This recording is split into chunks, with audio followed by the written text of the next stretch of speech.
Remue ménage.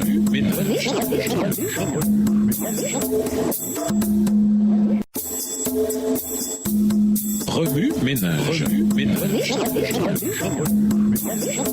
Bienvenue dans votre émission Remue-ménage. Nous voilà à la leçon 8, le processus du discipulat, la culture. Lisons Jean 15 et versets 1 à 8. Jean 15 et versets 1 à 8. Je suis le cep et mon père est le vigneron. Tout sarment qui est en moi et qui ne porte pas de fruits, il le retranche, et tout sarment qui porte du fruit, il l'émonde, afin qu'il porte encore plus de fruits. Déjà vous êtes purs à cause de la parole que je vous ai annoncée. Demeurez en moi et je demeurerai en vous. Comme le sarment ne peut de lui-même porter du fruit s'il ne demeure attaché au cep, ainsi vous ne le pouvez non plus si vous ne demeurez en moi. Verset 5. Je suis le cep, vous êtes les sarments. Celui qui demeure en moi et en qui je demeure porte beaucoup de fruits, car sans moi vous ne pouvez rien faire. Si quelqu'un ne demeure pas en moi, il est jeté dehors comme le sarment, et il sèche, puis on ramasse les sarments, on les jette au feu et ils brûlent. Si vous demeurez en moi et que mes paroles demeurent en vous, demandez ce que vous voudrez et cela vous sera accordé. Si vous portez beaucoup de fruits, c'est ainsi que mon Père sera glorifié et que vous serez mes disciples. Introduire les débuts des études bibliques. Au printemps 1880, Ellen White, une dirigeante adventiste, dit aux dirigeants de l'Église qu'il fallait enseigner davantage et prêcher moins. Cette déclaration eut un impact sur Stephen Haskell. Après avoir réfléchi à ce nouveau défi et prié,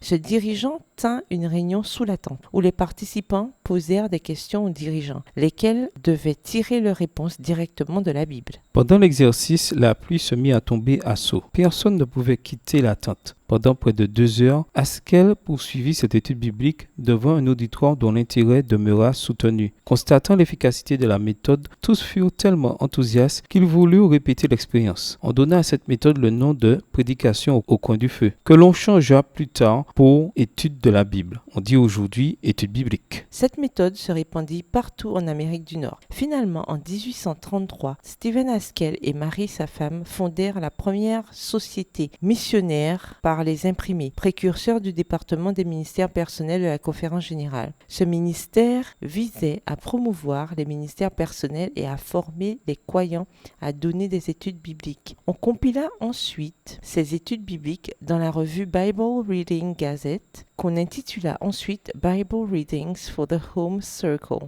Plus tard, Stephen Haskell rédigea le Bible Handbook, un manuel de formation de cette méthode de travail par étude biblique. La méthode de travail par étude biblique est d'inspiration divine. Beaucoup d'hommes et de femmes peuvent s'engager dans cette branche du travail missionnaire. Il faut donc les former dans cette spécialité afin qu'ils deviennent pour le Seigneur des ouvriers puissants. Par ce moyen, la parole de Dieu a été annoncée à des milliers de personnes et les instructeurs bibliques sont entrés en contact personnel avec des gens de toutes nations et de toutes langues. La Bible est introduite dans les familles et ces vérités sacrées se feraient un chemin dans les consciences. Les personnes sont encouragées à lire, à examiner et à juger par elles-mêmes et elles doivent porter la responsabilité de recevoir ou de repousser la lumière divine. Dieu ne permettra pas qu'un travail aussi précieux reste sans récompense. Il couronnera de succès tous les humbles efforts accomplis en son nom. Extrait du livre Ministère évangélique, chapitre 4, page 186, livre écrit par Ellen G. White. Remue-ménage, écrivez Jean 15 et versets 1 à 8 à partir de la version biblique de votre choix. Vous pouvez également réécrire le passage avec vos propres mots, tracer les grandes lignes du chapitre ou en faire une carte heuristique. Au revoir.